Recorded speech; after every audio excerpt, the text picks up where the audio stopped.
Today I'm going to try make this solar robot kit.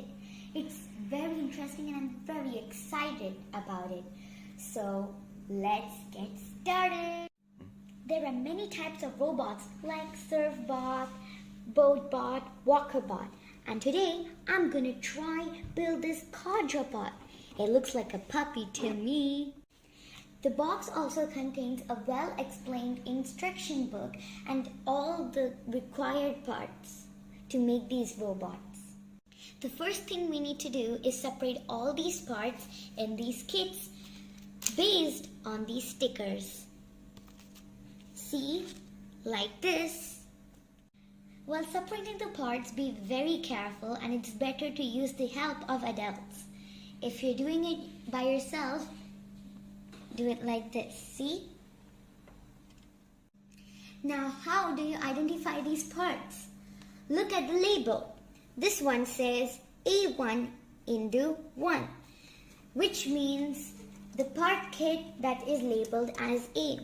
Now look for the number 1. It's right.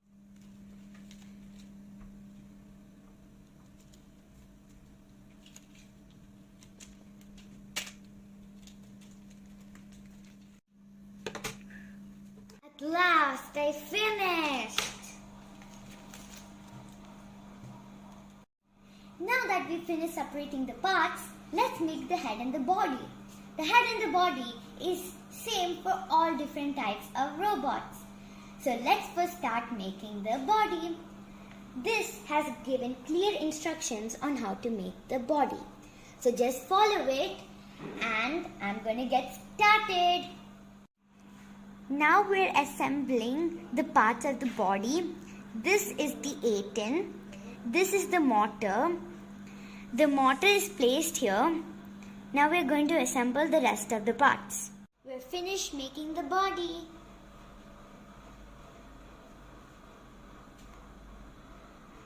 And I'm back from a short break.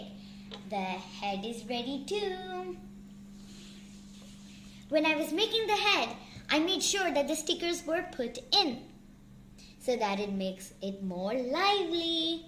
I finished assembling the body and the head, and later when the sun is up, it's testing time. At last, my first robot is ready. It took me 2 days to make the robot, the quadru robot. I'm so happy.